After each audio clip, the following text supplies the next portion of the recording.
Hey guys, what's up? Welcome and thank you for watching Just for Fun. I'm Matt, and tonight we're taking one last crack at Standard before rotation. It has not rotated on Magic Online, which is what matters to me. This deck was suggested to me by Russell, my partner on the Limited Queue. If you haven't subscribed to him, you should do that too. He's funny and you'll enjoy him drafting and acting like an ass with his girlfriend. And this is a fun, great deck. And I finally got around to building it. I really enjoy it. So, sorry, I had to answer my daughter for a second there. This deck involves a combo of Eldrazi Displacer, Brood Monitor, and Zulaport Cutthroat. So you can either play Cutthroat or Altar of the Brood as a kill condition, and basically what happens is Brood Monitor comes into play, makes 3 1/1s, which is enough to sack and activate the ability of Eldrazi Displacer, and you can just do that over and over again until your opponent dies from Cutthroat triggers. With Sifter out, you can scry infinitely and find the Cutthroat if you don't have it yet. And you can also go pretty deep on Eyeless Watcher. I mean, it's -1 mana every time, but so basically for every mana you have, you can do a couple damage. So, you can drain someone out pretty fast with that. Displacer also works really well with our friend Siege Rhino. Blinking this is big game. This card is just insane. What I found really while playing the deck is that even though it does have a combo in it, you can just play like a mid-range deck. We've got some disruption, we've got a smattering of removal, we've got card draw, we've got a little bit of everything here. Some controlling top end kind of cards, and a lot of stall. Basically, you can stall out for a really long time with this. So I had a lot of fun playing this deck, and you don't need to totally go all in on the combo in order for combo deck to be good.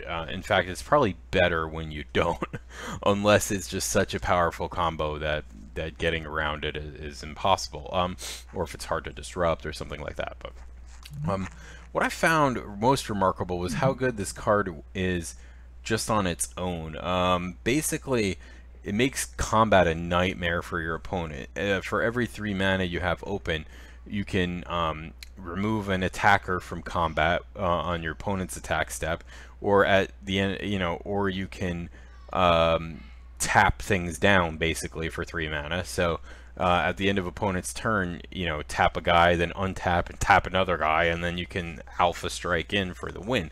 So I found that this card is really, really strong. The only negative thing about this card is that it dies to like lightning bolt. So in modern it might be tough to find a good fit for this, but in standard I would play the hell out of this right now. Even though it dies to removal, it's only a 3-drop, and it really can take over a game. So it's a really strong card. I would highly endorse playing with it. Yeah, and otherwise the deck is a lot of fun. In the old sideboard, I put some Wraths in case we're playing against like a super aggro deck. We can side those in, and along with Searing Light to kind of like stabilize as quick as possible, and a couple card draw spells and duresses against a controlling strategy, suspension fields for bigger threats.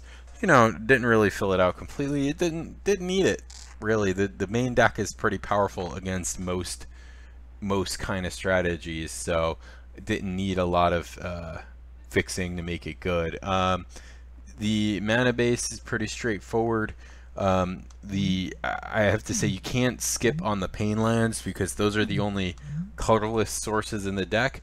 I was playing actually fully without them at first, and I basically had enough to activate this with the Eyeless Watcher, Brood Butcher, Catacomb Sifter, and Brood Monitor, all those Scion tokens. It was enough to activate this thing anyway.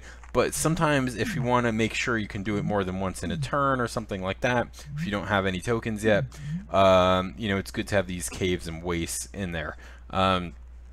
Other than that, I kept the amount of enter the battlefield tap lands to a minimum because you really want to curve out with this deck. You really want to be able to hit your 3 and your 4 drop, actually. That's the most important. Your 2, 3, and 4 are the meat of the deck. You really want to be able to hit.